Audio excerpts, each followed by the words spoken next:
चूरू द्वारा संचालित online class में आप सभी भैया बहनों का स्वागत। आज हम काफ़ी दिनों बाद पुनः मिल रहे हैं।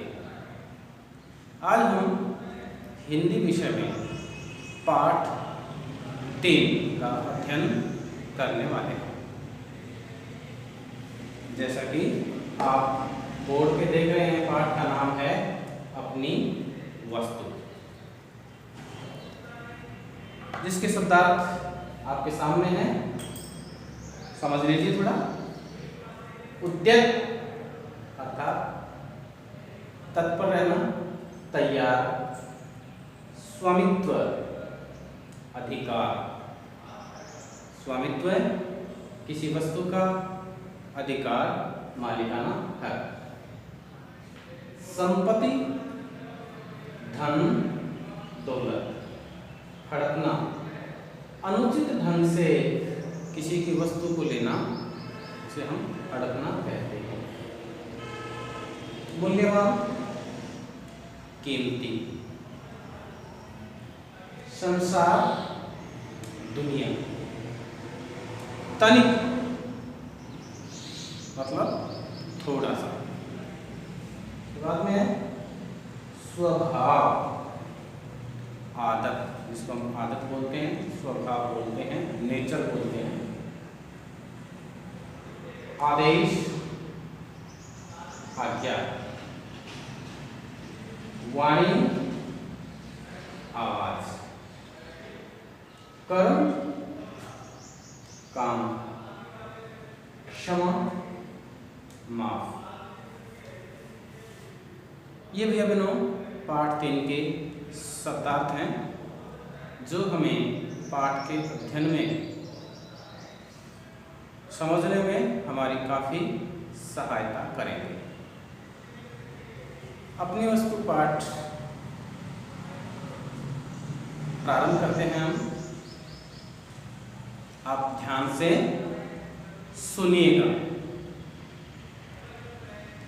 एक महात्मा जी थे जो एक स्थान से कहीं जा रहे थे। जाते जाते रास्ते में देखा 2 लोग आपस में जोर जोर से चिल्ला रहे हैं। चिल्लाने की आवाज़ सुनी तो महात्मा जी का ध्यान है वो उन दोनों की तरफ गया, तो उन्हें लगा दोनों आपस में लड़ाई झगड़ा कर रहे हैं।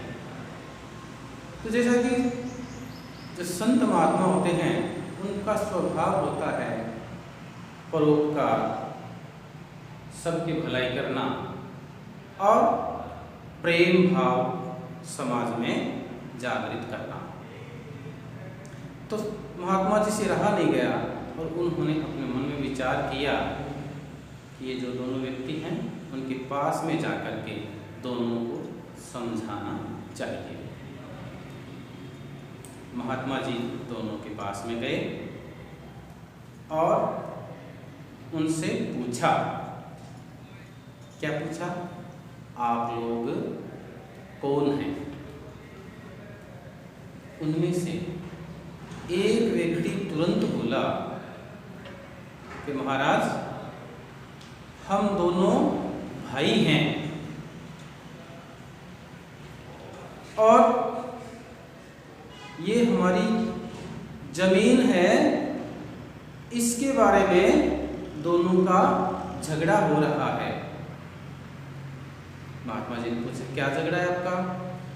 तो उसने उत्तर दिया कि हमारे पिताजी ने अपनी मृत्यु से पहले हमारी संपत्ति का बंटवारा कर दिया था और उसके अनुसार ये जो जमीन है, ये जो भूमि है, यह मेरी है, जबकि दूसरा ये जो मेरा भाई है, यह अनावश्यक रूप से ही इस जमीन पर अपना अधिकार कर रहा है।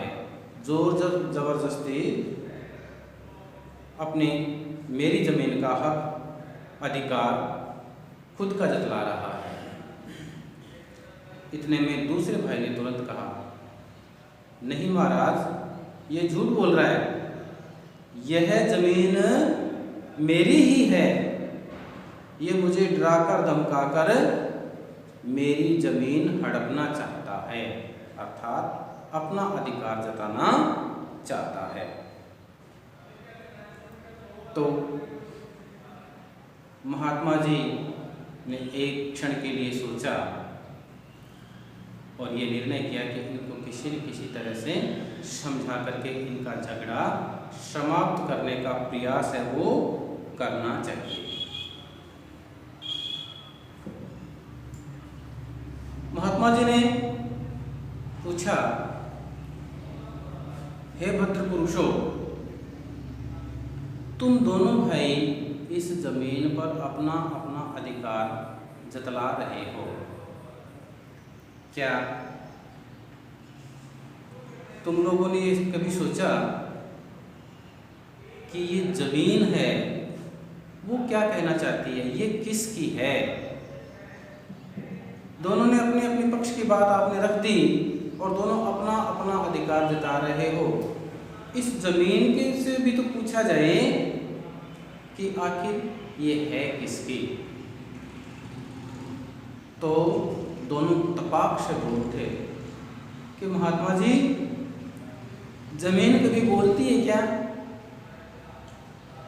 तो महात्मा जी ने उत्तर दिया कि हाँ, जमीन बोलती है और इसकी जो आवाज़ है वो मुझे सुनाई भी देती है। तो दोनों बड़े उत्सुक हुए और बोले, तो महाराज जल्दी कीजिए, जमीन से पूछ करके हमें बताइए कि ये किसकी है। महात्मा जी ने दोनों की बात को बड़े ध्यान से सुना और दोनों को समझाते हुए कहा कि चलो ठीक है,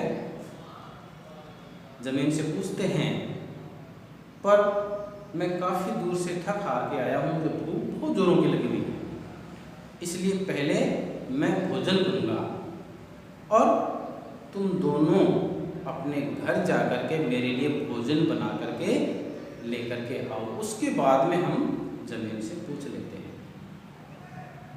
पर दोनों ने कहा कि महाराज पहले जमीन से पूछ तो लीजिए, हम भोजन आपको कहेंगे ना वैसा बना देंगे और भर पेट खिलाएंगे, आप चिंता मत करो। लेकिन महात्मा जी का जो उद्देश्य था वो केवल भोजन करना नहीं था, उनका उद्देश्य यह था कि ये दोनों का जो ध्यान है एक बार अलग हो जाए, इस झगड़े से ध्यान हट जाए, और ध्यान हट जाए तो इनका जो चित्त है वो शांत होगा, सोचने की जो शक्ति है वो बढ़ेगी, इनकी बुद्धि है वो काम करेगी।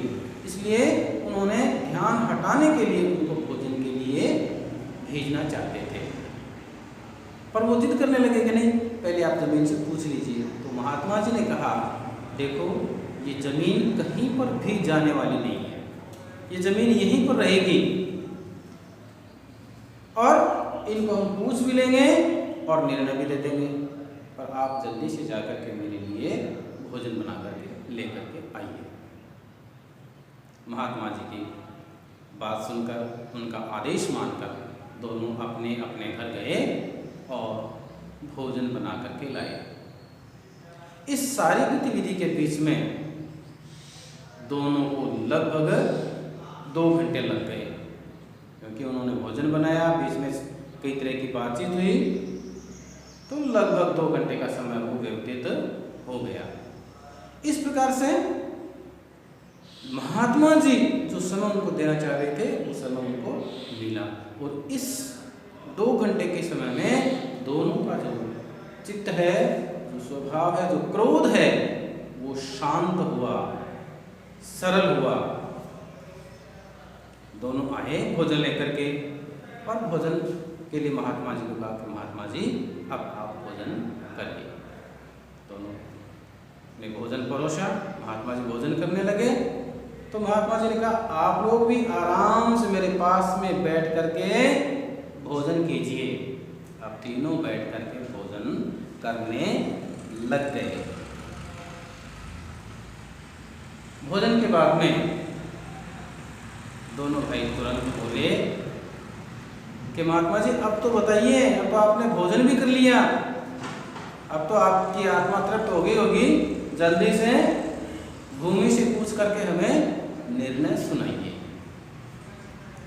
महात्मा जी ने तुरंत जमीन के सहारे अपना ऐसे कान लगा करके काफी देर तक ध्यान से ऐसे कान लगाए रखा और सचमुच में ऐसा जताने लगे कि वास्तव में भूमि कुछ बोल रही है। फिर थोड़ी देर बाद में महात्मा जी उठे और एकदम आश्चर्य से बोले, अरे ये भूमि तो कुछ और ही कह रही है, आप कुछ कह रहे हो दोनों और ये भूमि कुछ और ही कह रही है।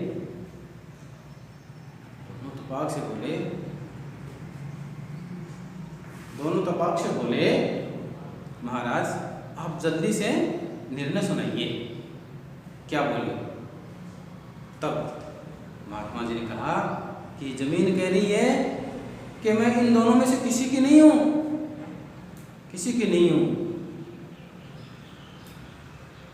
इनसे पहले इनके दादे परदादे इनके पूर्वज है वो कई आए कई चले गए, मैं किसी की नहीं। तो इनकी क्या होंगी।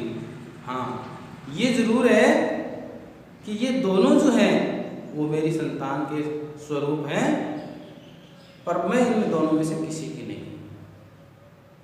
दोनों भाइयों के महात्मा जी की जो बात है वो समझ में आई कि वास्तव में महात्मा जी सही कह रहे हैं। क्या कि धन संपत्ति जमीन जायदाद जो भी है वो सब के सब यहीं पर रहने वाले, व्यक्ति के साथ में कुछ नहीं जाने वाला। व्यक्ति खाली हाथ आया था और खाली हाथ जाता है। इसमें चाहे राजा हो चाहे सामान्य गरीब लोग हो, सबका जो अंतिम जब देवलोक गमन होता है सब खाली हाथ जाते हैं। यह बात जब महात्मा जी ने बताई तो दोनों की आंखों में आंसू आ गए और दोनों प्यार से गले मिल गए। महात्मा जी जो चाह रहे थे वो बात हो गई। दोनों ने महात्मा जी से माफ़ी मांगी कि महात्मा जी हमें क्षमा कर दीजिए, हम दोनों भाई आपस में अनावश्यक ही झगड़ा कर रहे थे। इस प्रकार से महात्मा जी ने अपनी सूझबूझ से दोनों भाइयों को आपस में लड़ने झगड़ने से वंचित किया और दोनों का आपस में समझौता करवाया। प्रेम से दोनों रहने लगे और अच्छी अच्छी बातें करने लगे। तो भैया बहनों इस कहानी से हमें भी यह शिक्षा लेनी है कि हमें जो भौतिक स्वरूप में जो अपने आसपास वस्तु दिखाई दे रही है वो सारी की सारी ईश्वर की देन है। हम निमित्त मात्र हैं, हमारा कुछ भी नहीं है। वास्तव में हम खाली हाथ आए थे, खाली हाथ जाने वाले हैं।